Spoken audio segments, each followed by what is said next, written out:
আজকে আমাদের মধ্যে এখানে উপস্থিত হয়েছেন আমাদের শিলচরের মাননীয় বিধায়ক মহাশয়। আমরা ওনাকে আমাদের স্টুডিওতে গণআওয়াজ লাইভের স্টুডিওতে আমন্ত্রণ জানিয়েছিলাম। আমাদের আমন্ত্রণের সাড়া দিয়ে উনি আমাদের স্টুডিওতে এসে উপস্থিত হয়েছেন। আমি প্রথমেই আমার বিধায়ক মহোদয়কে স্বাগত জানাচ্ছি। আজ আমরা গণআওয়াজের পক্ষ থেকে আমরা বিধায়ক মহোদয়কে বিভিন্ন ধরনের প্রশ্নের সম্মুখীন করব। আশা করি উনি সঠিকভাবে উত্তর দেবেন যাতে জনসাধারণ উপকৃত হন। আমি শুরু করছি।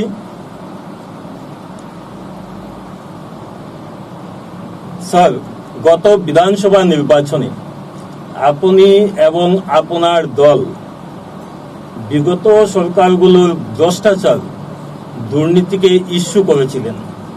আপনারা বলেছিলেন যে আপনারা যদি ক্ষমতায় আসেন তাহলে সুশাসন প্রতিষ্ঠিত করবেন।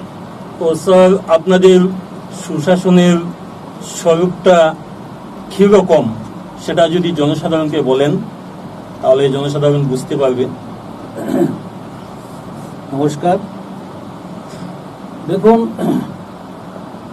জনগণ, গণতন্ত্রে জনগণই হচ্ছেন আসল মালিক এবং তাদের কথাই শেষ কথা। আজকে আমরা গত বিধানসভা নির্বাচনের সময় আমাদের স্লোগান ছিল,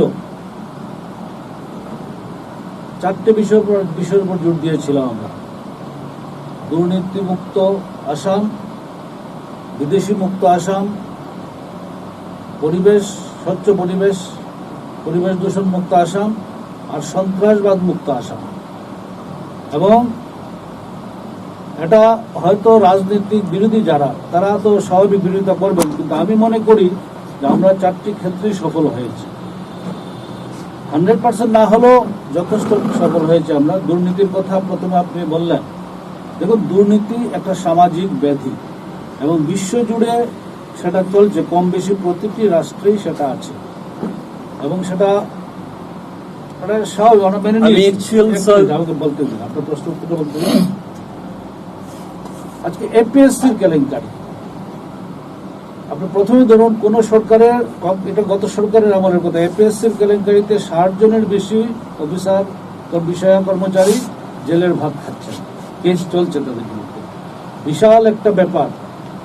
এই এপিএসসিকে সম্পূর্ণ দুর্নীতিমুক্ত করা হয়েছে। এটা স্বীকার করতে কোনো আশা করি কার আপনাদের অসুবিধা হবে না, কারোর অসুবিধা নেই। আজকে এই এপিএসসি পরীক্ষার মাধ্যমে, স্বচ্ছতার মাধ্যমে চাকরি হচ্ছে, এটা সবচেয়ে বড় দৃষ্টান্ত। আর ছোটখাটো বিষয় তো আছেই। সুশাসন বলতে কি বোঝায়? সুশাসন উন্নয়ন, সুশাসন মানে উন্নয়ন। উন্নয়ন হলে সুশাসন আসবে এবং সেটা উন্নয়নের কাজ কর্মযোগ্য চলছে আমাদের। আজ দেখেন, আমাদের হয়তো আপনি দেখেন আমাদের নিউজগুলো, তো প্রায় আমাদের যে রিপোর্টার্সরা আছে বিভিন্ন অঞ্চলের বিভিন্ন সমস্যাগুলো তুলে ধরছে, যে বিভিন্ন অঞ্চলের রাস্তাঘাট থেকে শুরু করে মানে সমস্যার পাহাড় জমে আছে। হ্যাঁ, আর এপিসি কেলেঙ্কারির কথা যেটা বলছেন সেটা তো কংগ্রেসই আমলে ছিল না, সেটাকে শুধরালাম আমরা।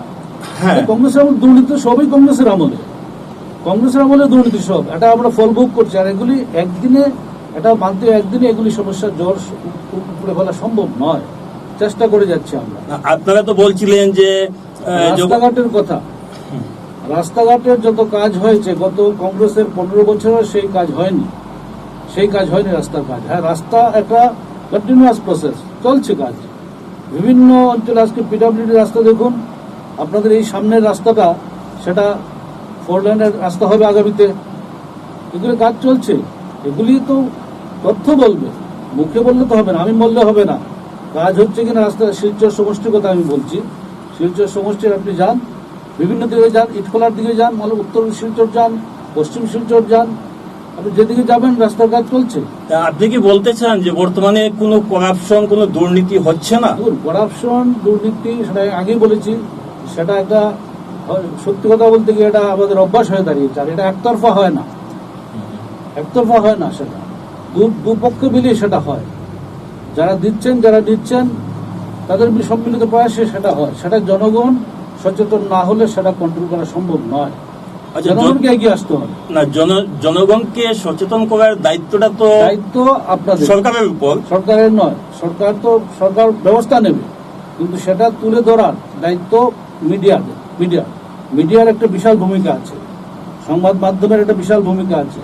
কিন্তু সংবাদ মাধ্যম যখন যেটা তুলে ধরলে পর আমরা সেটা উপযুক্ত ব্যবস্থা নেই আমরা।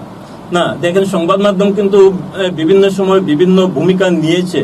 হ্যাঁ, যেমন আমি গর্ব করে বলতে পারি, আমার যে এই নিউজ চ্যানেল যেটা আছে গণআওয়াজ লাইভ, এখানে প্রায় দিনেই কিন্তু বিভিন্ন সমস্যাগুলাই তুলে ধরা হচ্ছে, বিভিন্ন দুর্নীতির কাহিনী তুলে ধরা হচ্ছে। যেমন আপনি জানেন গুঙ্গুর জিপিতে প্রায় 70% এনার্জি স্কিম গায়েব হয়ে গেছে।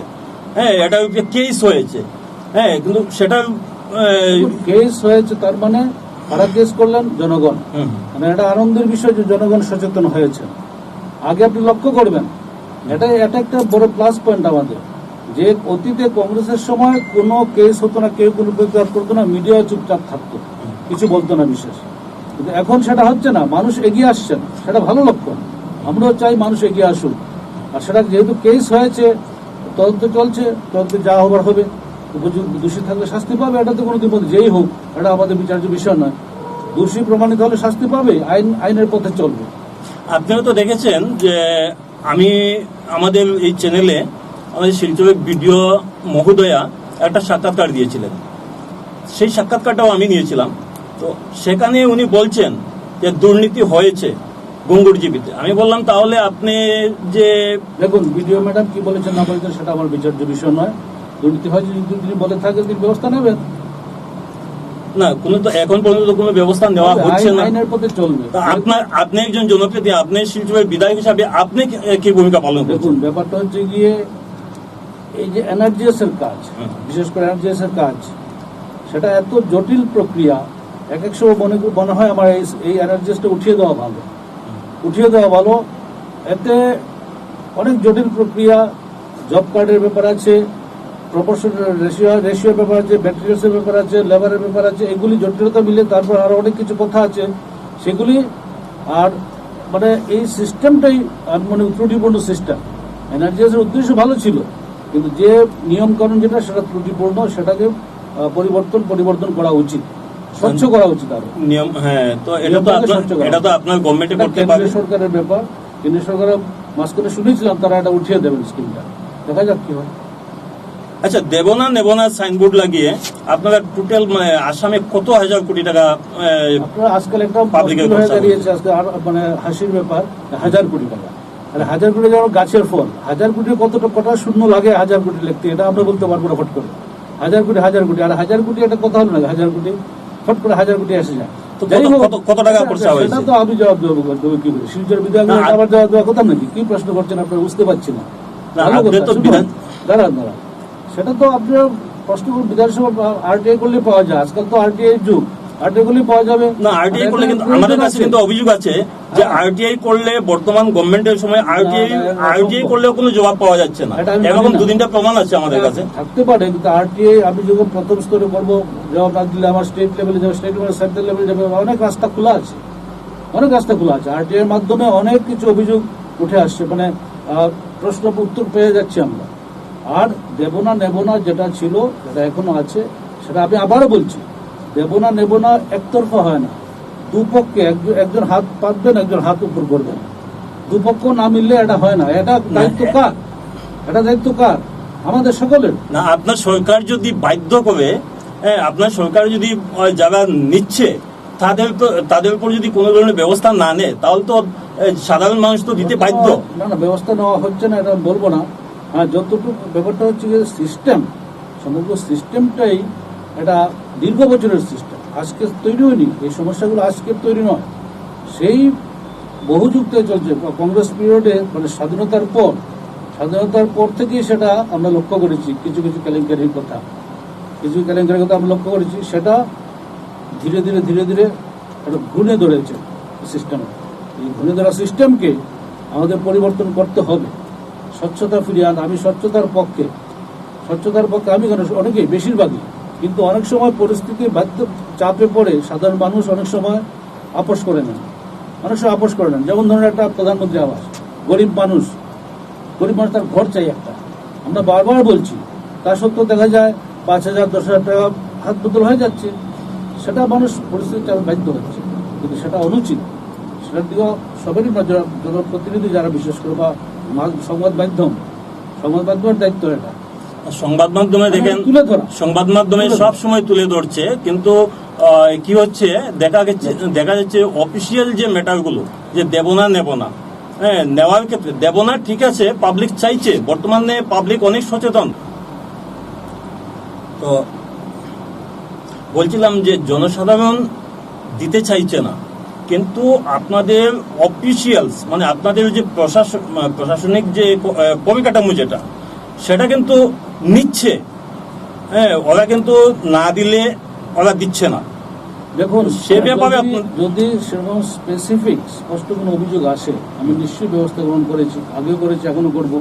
কিন্তু কাউকে তো এগিয়ে আসতে হবে না। কেউ গিয়ে ঘুষ দিলেন, আমাকে যদি না বলেন, তাহলে আমি কি ব্যবস্থা নেব? আর কিছুটা প্রমাণ চাই। আমি তো বললে তো হবে না যে আমি ওকে 5,000 বিধায়ককে আমি 10,000 টাকা দিয়ে এসেছি, এটা বললে তো হবে না। মোটামুটি একটা প্রমাণ তো চাই না।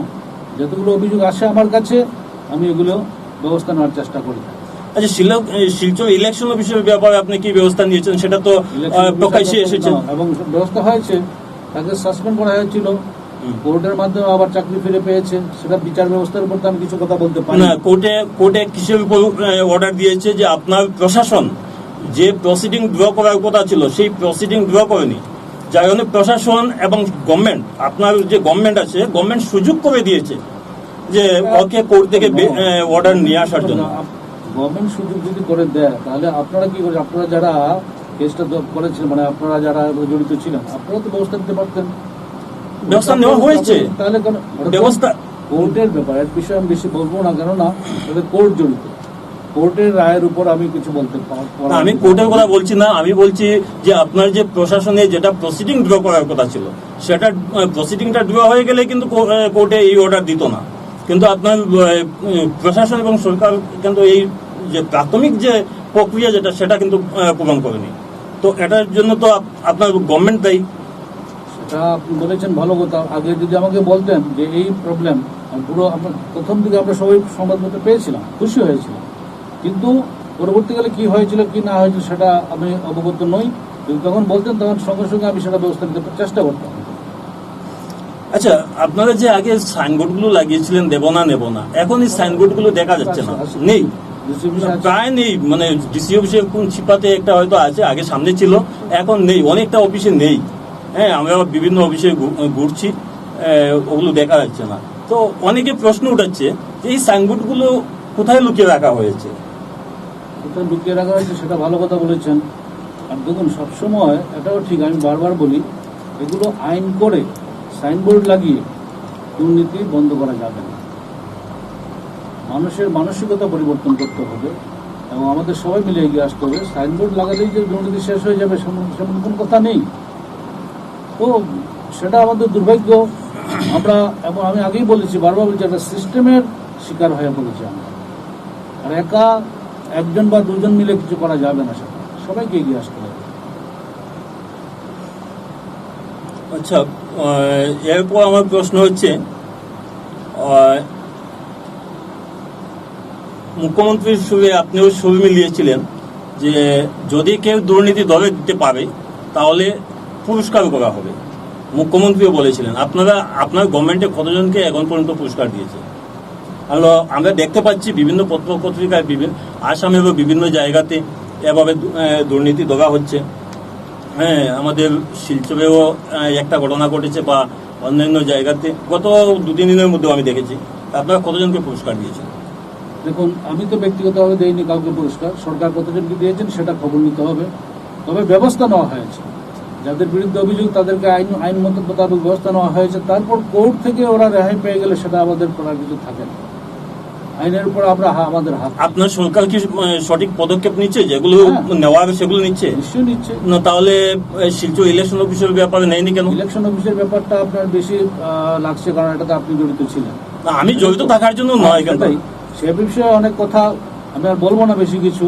এটা উদাহরণ, কিন্তু উদাহরণ, কিন্তু সেটা থেকে আপনি কেন পিছিয়ে এলেন? আপনি কেন সেটা নিয়ে লড়লেন না? এতটুকু যখন করেছিলেন আমরা ধারণা মানে মনে করেছিলাম যে আপনি শেষ পর্যন্ত দেখে ছাড়বেন, শেষ দিকে ছাড়বেন, কিন্তু আপনি তো মাঝখান থেকে রণভঙ্গ দিলেন।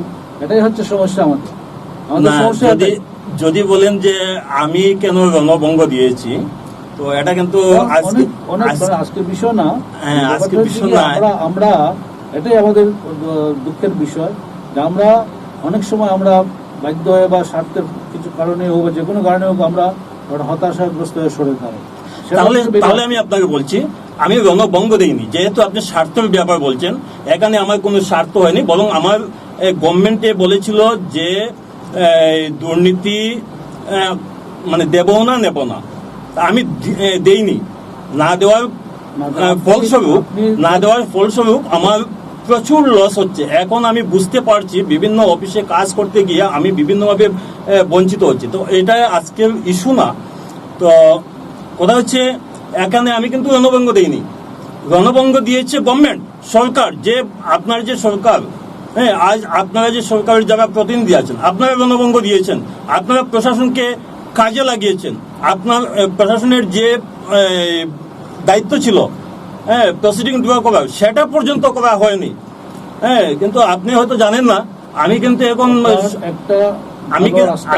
আমি কিন্তু এখন হ্যাঁ, আপনি যে অভিযোগগুলো করছেন ধরে নিলাম সেটা সত্য, ধরে নিলাম সত্য, তো আপনার কাছে কোর্ট খোলা আছে, আইনের আশ্রয় নিতে পারেন আপনি। আইনের পথেই চলবে। যদি সরকারের কোনো অফিসার কোনো ভুল করে থাকে সেটারও ব্যবস্থা নেওয়া সম্ভব।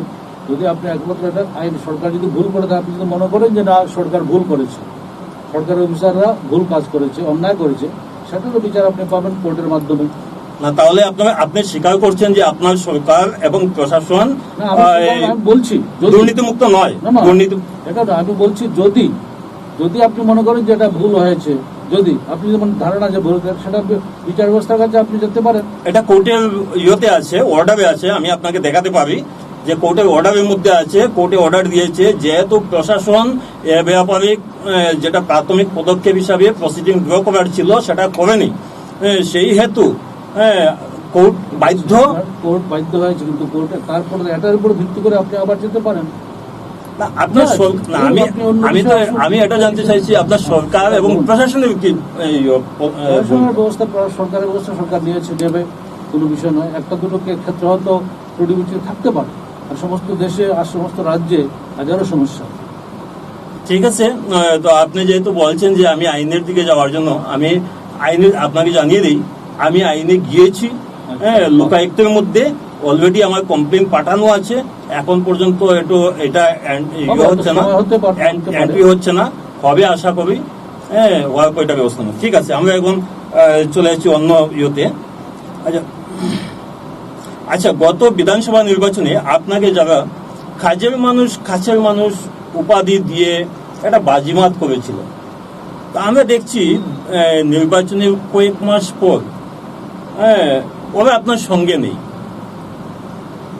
আপনি কোন দিব্য চক্ষুতে দেখলেন সেটা আপনি বলতে পারবেন, আর কাছের মানুষ সেটা প্রমাণ করবেন জনগণ। আবার নির্বাচন আসছে, জনগণ প্রমাণ করে দেবেন। আমার বললে হবে না, আমি এক কাজ করছি আমি বললে চিৎকার দিলে হবে না, আমি ভালো মানুষ বললে হবে না। গণতন্ত্রে, আবার বাবারও বলছি, গণতন্ত্রে জনগণের কথাই শেষ কথা। আর কারো সবাই আমার দলীয় যারা কারো কার্যকর্তারা আছে, ছিলেন বা আছেন, থাকবেন, ওরা আছেন, থাকবেন ওরা সঙ্গে। এটা কোনো বিষয় নয়। বিভিন্ন পদে কেউ হয়তো বড় দায়িত্ব পেয়েছেন, সরে গেছেন, বা কেউ হয়তো অন্য কাজে ব্যবসায় জড়িয়ে পড়েছেন, কিন্তু কেউ, এটা ভুল ধারণা। আর এটা মানে প্রমাণ আমি বললাম, জনগণের সে প্রমাণ দেবে। আচ্ছা, আমরা আরেকটা প্রশ্ন আপনাকে করছি, যে আমরা দেখছি যে লকডাউনের আগে আর পরে আমাদের দ্রব্যমূল্য অনেকটা ডিফারেন্স হয়ে গেছে। আগে যেমন দ্রব্যমূল্য ছিল আলুর কেজি 25 টাকা লকডাউনের আগে, কিন্তু বর্তমানে 45 টাকা, আজকে অবশ্য আমি 1 কেজি 40 টাকা দিয়ে নিয়ে এসেছি। দেখুন, এরপর ডাল, চাল, মানে ঠিক আছে, তেল, বুঝে সবকিছুতে গিয়েছি। ইস্যুটা দ্রব্যমূল্য। আপনার বাড়িতে আপনি রান্নাঘরে একটু উঁকি দিয়ে দেখবেন, একটা জিনিস আপনি বার করুন যেটা আমাদের আসামে তৈরি হয়। আপনার রান্নাঘরে যে হাজারো সরঞ্জাম থাকে, খাদ্যবস্তু থেকে মশলাপাতি ইত্যাদি ইত্যাদি, একটা দুটো জিনিস বার করুন যেটা স্থানীয়ভাবে তৈরি হয়, আসামে তৈরি হয়। এটা আমাদের দুর্ভাগ্য, কারণ সবগুলো জিনিস প্রায় 95% বস্তু আমাদের আসামের বাইরে থেকে আনতে হয়, আসামের বাইরে থেকে আনতে হয়। আর আজকাল একটা জিনিস আমি বলি এখন, বা আপনারা প্রত্যেকে জানা রাখা উচিত, 20 বছর 25 বছরের আগের সময় নেই যে ইচ্ছা করে কেউ দাম বাড়িয়ে দিতে পারে। প্রথম কথা হচ্ছে প্রিন্ট দাম, দ্রব্যমূল্যের দাম লেখা থাকে, এর বাইরে কেউ নিতে পারে না, যদি নেয় সেটা অন্যায়। 2 নম্বর কথা হচ্ছে গিয়ে এখন প্রতি মুহূর্তে, মানে বিশেষ করে এসেনশিয়াল কমোডিটিজের কথা বলছি আমি, আপনার আলু, পেঁয়াজ, শাকসবজি, আমাদের দুটোর মধ্যে তফাৎ আছে। আলু, পেঁয়াজ, শাকসবজি এগুলো হচ্ছে পচনশীল বস্তু, পেরিশেবল গুডস। এগুলি এসেনশিয়াল কমোডিটিজ অ্যাক্টের আওতায় আসে না, আর এগুলো সবগুলি বাইরে থেকে আসে। বিশেষ করে মানে যাকে আমরা ভোলাগঞ্জি আলু বলি, ইউপির আলু, সেটা ট্রাক আসে, বাইরে থেকে আসে। এবং লকডাউন পিরিয়ডে কিছুটা ভাড়া অনেকটা বেড়ে গিয়েছে ট্রাকের, সেই ভাড়া বেড়ে যাওয়ার ফলে কিছু কিছু দাম বেড়েছে। কিন্তু এখন আমি মনে করি আলুর ব্যাপারে, আলু, পেঁয়াজ, শাকসবজি ছেড়ে দিলে বাকি যে খাদ্যবস্তু আছে এগুলোর দাম বিশেষ একটা বাড়েনি। যেটা বেড়েছে সেটা সমস্ত দেশেই। আপনি গুয়াহাটি, আপনারা যেহেতু সংবাদ মাধ্যম আছেন, আপনারা ইজিলি অতি সহজে আপনারা গুয়াহাটির দ্রব্যমূল্য দিতে পারেন, গুয়াহাটিতে কত বিক্রি হচ্ছে, বা তার বাইরে কলকাতায় কত বিক্রি হচ্ছে, মুহূর্তের মধ্যে আপনি নিতে পারেন। তাহলে মিলিয়ে দেখবেন, সঙ্গে ট্রান্সপোর্টেশন কস্ট মিলিয়ে নিয়ে দেখবেন কত বেড়েছে বাড়েনি। এটা কিন্তু আমি সহমত নেই। হ্যাঁ, মাঝে মধ্যে কোনো সময়ে বিশেষ বস্তু শর্টেজ হলে পর এটা সাময়িকভাবে দাম কিছু বাড়ে, এটা ঠিক। আচ্ছা, পুরো বিশ্বতে পেট্রোলের দাম, মানে পেট্রোল দাম খুবই কম পুরো বিশ্বতেই আমরা দেখতে পাচ্ছি বিভিন্ন নিউজের মধ্যে, কিন্তু আমাদের এই ভারতবর্ষে, বিশেষ করে আসামের মধ্যে 85, মানে অনেক দাম বেড়ে গেছে। সেটা কারণ কি? আসাম কেন, আপনি মেঘালয় দেখুন, মেঘালয় যান, মাত্র 50-60 পয়সা ডিফারেন্স। আসামের ব্যাপার না, একটা সমস্ত ভারতবর্ষ জুড়ে প্রায় ওই 1 টাকা 2 টাকার ডিফারেন্স থাকে। ওটা রাষ্ট্রীয় বিষয়, রাষ্ট্রীয় মুদ্রা, এটাতে আমার কিছু বলার বিশেষ কিছু নেই। আচ্ছা, আরেকটা জিনিস আমরা প্রায় সময় দেখতে পাচ্ছি, বিভিন্ন জনে এটা নিয়ে প্রায় সময় কটাক্ষ করে থাকেন কিছু কিছু মানুষ, সবাই নয়। তো আগে আপনার একটা ব্যাগ ছিল, ঝুলা ছিল, কিন্তু সেটা এখন নেই। অনেকে কটাক্ষ করে বলে যে সেটা আপনি কি, মানে ওই সিন্ডিকেট বা কি ওগুলো টাকায় ভরে গেছে, আপনি রেখে দিয়েছেন। না, ভালো কথা বলেছেন। যার দেখুন, কে কি বললো না বললো তাতে কিছু যায় আসে না। আমি আমার বিবেকের কাছে পরিষ্কার, মানুষের আত্মা, মানুষের বিবেকটাই হলো শেষ কথা বলে পরিষ্কার। আর ঝোলা ব্যাগটা এখন নেই, শেষ। ডেপুটি স্পিকার হওয়ার পর বাধ্য হয়ে আমাকে ছাড়তে হয়েছিল। প্রোটোকলে অনেক কিছু ব্যাপার স্যাপার থাকে, এটা দুর্ভাগ্যের বিষয়। তো ঝোলা আছে, সযত্নে রাখা আছে, অতি যত্নে রাখা আছে। আর যদি সিন্ডিকেটের টাকা ভরেছি কিনা সেটা তো আমাকে যারা চেনেন আপনারা বলতে পারবেন সেটা ভালো করি। আর জানি না কারা বলছে, আমার তো আজ পর্যন্ত এ ধরনের কোনো অভিযোগ আমার কানে আসেনি। যদি আপনারা একটু ধরিয়ে দিতে পারেন যে কোত্থেকে টাকাটা আমি পেয়েছি, কত টাকা পেয়েছি, তাহলে আমি খুব খুশি হব। আপনাদেরকে আমি ধন্যবাদ জানাবো এবং উপহারও দেবো আমার সাধ্য মতো, যদি ধরিয়ে দিতে পারেন কোত্থেকে কত টাকা দিয়ে খেয়েছি আমি। আপনি জানেন, আপনার গত বছরের কথা, গত নির্বাচনের সময়, পার্লামেন্টের সময়, গুয়াহাটির একটি সংবাদ মাধ্যম চ্যানেল, বড় চ্যানেল, ওরা আমার নামে এরকম, আপনি যেরকম অভিযোগ আনছেন, অভিযোগ তুলে, আমি অভিযোগ আনিনি, আপনি বলেন, এটা কিছু মানুষ, নাম বলুন কারা বলেছে, নাম বলতে পারবেন না। কিছু মানুষ বলছে হাওয়ায় ভাসাচ্ছেন, কিছু মানুষ বলছে, কোন মানুষটা বলছে নামটা বলুন, বলতে পারবেন না, ওরাও বলতে পারেনি। অভিযোগ করলো, আমি তাদেরকে বিনম্রভাবে চিঠি দিয়েছি, যে আমাকে আপনি এটা হয় প্রমাণ করুন নইলে ক্ষমা চান। ওরা উত্তর দেয়নি, আমার বাধ্য হয়ে আমাকে আইনের আশ্রয় নিতে হয়েছিল। কোর্টে মামলা চলছে এখনো। তো এই বিষয়ে আমি খুব স্পর্শকাতর বিষয় এটা, এবং আমি অত্যন্ত সচেতন, এবং আমি বলছি আমার বিবেকের কাছে আমি পরিষ্কার। জীবনে অনেক অর্থ আমি রোজগার করেছি, অনেক অর্থ ব্যবসায়ী মানুষ আমি, অনেক অর্থ নষ্ট হয়েছে, লোকসান হয়েছে, লাভ লোকসান হয়েছে, পয়সা অর্থের মুখ আমার নেই। যাই হোক, সেটা অন্য বিষয়। আর কিছু মানুষ বলছেন, কিছু কোন মানুষটা বলছেন বলুন না আমাকে, নাম বলুন। প্রমাণ লাগবে না যে প্রমাণ চাই আমি টাকা খেয়েছি, এটা না, শুধু নামটা বলুন, অমুক ব্যক্তি আমাকে বলেছে আমি টাকা খেয়েছি, আচ্ছা তাহলে হয়ে যাবে। না, আপনি তো বিভিন্ন সময় নিশ্চয়ই শুনতে পাচ্ছেন বা জানেন যে বরাকভ্যালিতে বিভিন্ন সিন্ডিকেট চলছে, যেমন সুপারি সিন্ডিকেট, কয়লা সিন্ডিকেট। সিন্ডিকেট শব্দটা বহুল ব্যবহৃত, কিন্তু সিন্ডিকেট শব্দের এটা অর্থ নয়। এটা আমরা সিন্ডিকেট, তাহলে সিন্ডিকেট ব্যাংকে কি বলবেন, সেটা একটা সিন্ডিকেট নাকি? সিন্ডিকেট এটা নয়, সিন্ডিকেট কিন্তু এটা একটা সুন্দর শব্দ বসিয়ে দেওয়া হয়েছে।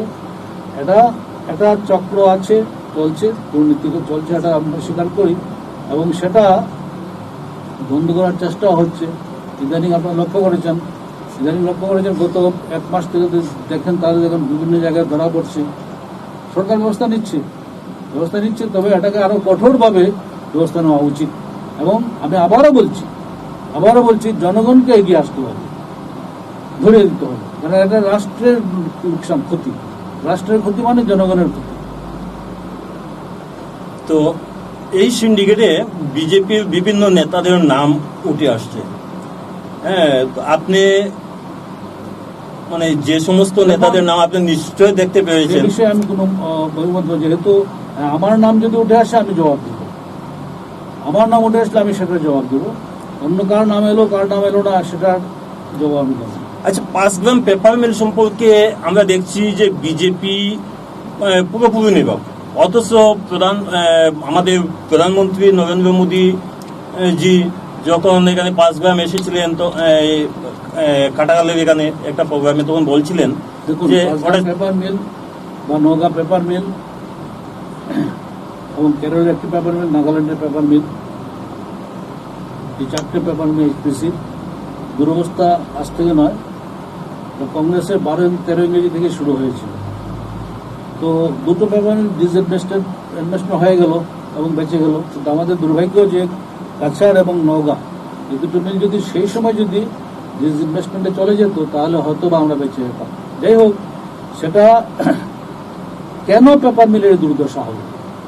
আজকে যারা কুম্ভীরাস্ত্র বিসর্জন করছেন, বড় বড় কথা বলছেন, আন্দোলন করছেন, তাদের কাছে আমরা জবাব চাইব, কেন পেপার মিলের আজকে এই দুর্দশা হল? আজকে কারা জড়িত? সিবিআই এনকোয়ারি মাঝখানে চলেছিল, শুরু হয়েছিল, বন্ধ হয়ে গেছে কোভিডের জন্য। সিবিআই এনকোয়ারি হওয়া উচিত। আজকে এত সুন্দর মিল এবার নষ্ট হলো, কারা লুটে পুটে খেলো? বাস পাচারের, বাস সাপ্লাইয়ের নামে, কয়লা সাপ্লাইয়ের নামে কি হয়েছে আমরা জানি। কারা জড়িত? শত শত কোটি টাকার মালিক হয়ে গিয়েছেন একজন রাজনীতিবিদ, কেউ এমএলএ হয়েছেন, কেউ এমপি হয়েছেন, কেউ মিনিস্টার হয়েছেন, এবং সেগুলি তদন্ত করা উচিত।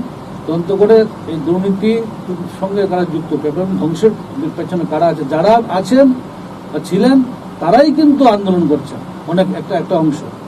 আজকে খারাপ লাগে আমার, নিশ্চয়ই এটা আমাদের অত্যন্ত দুঃখজনক কষ্টের ব্যাপার যে এমপ্লয়িজরা যারা হয়তো এগুলিতে জড়িত নেই, কিন্তু তাদের পরিবার নিয়ে বিপন্ন, এবং সরকার চেষ্টা করে যাচ্ছে, এবং এখন যে পর্যায়ে আছে আমরা আশা করব পেপার মিল পুরো সেটা আবার উদ্ধার হবে কিনা আমি জানি না, কিন্তু এই এরিয়াটাকে, বিশাল এরিয়া, কয়েক হাজার বিঘা জমি, সেটাকে কাজে লাগিয়ে অন্য কোনো কিছু বসানো যায় কিনা। আচ্ছা, এরকম একটা বলছি আমি ব্যবসায়ী মানুষ, আমি বহুবার বলেছি এই বিষয়টা নিয়ে। আমি আমার যখন দিশপুরে মাননীয় মন্ত্রী পাটোয়ারির সঙ্গে কথা হয়েছিল বা অন্যরা ছিলেন, যে কোনো সরকারের কাজ এটা নয় যে ব্যবসা করাটা সরকারের কাজ নয়, ব্যবসা করা সরকারের কাজ নয়।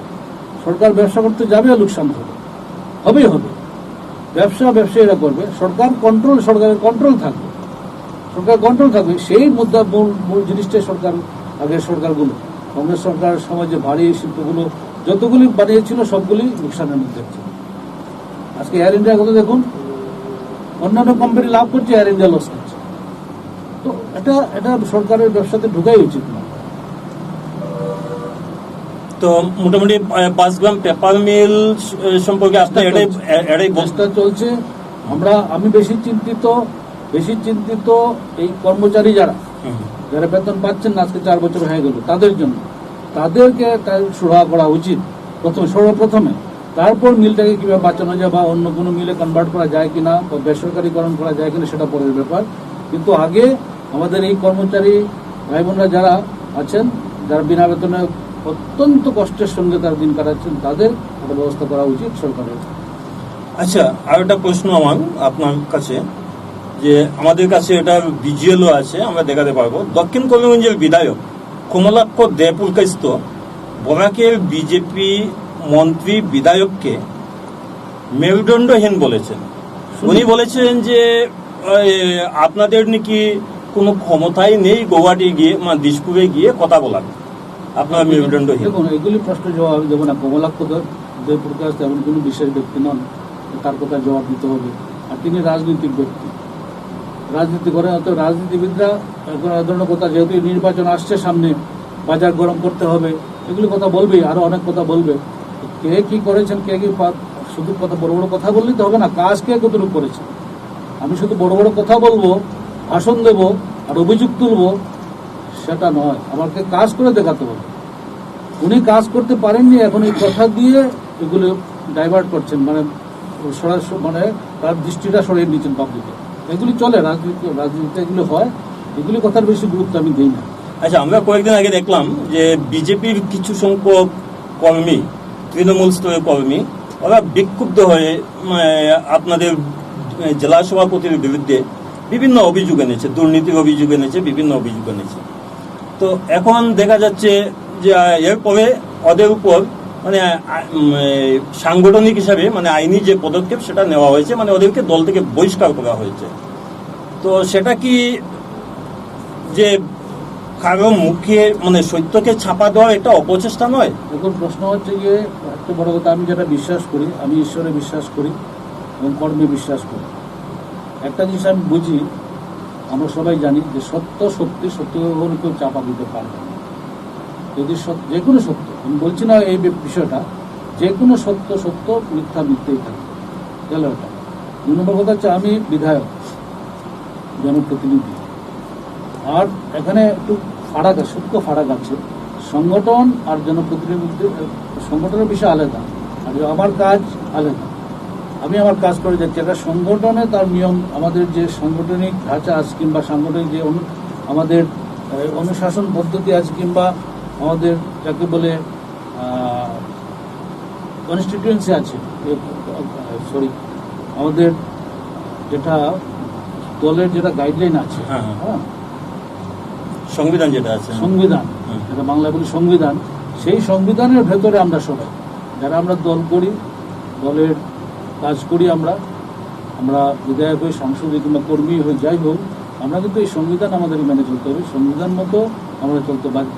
এটা দল সংগঠনের ব্যাপার, দল সংগঠন এবং সেটা গুয়াহাটি থেকে রাজ্য নেতৃত্ব থেকে সেটা ব্যবস্থা নেওয়া হয়েছে। এই বিষয়ে আমার জীবনের বিশেষ তো ধন্যবাদ আমাদের শিলচরের মাননীয় বিধায়ক মহোদয়কে। উনি ওনার অনেক মূল্যবান সময় আমাদেরকে দিয়েছেন।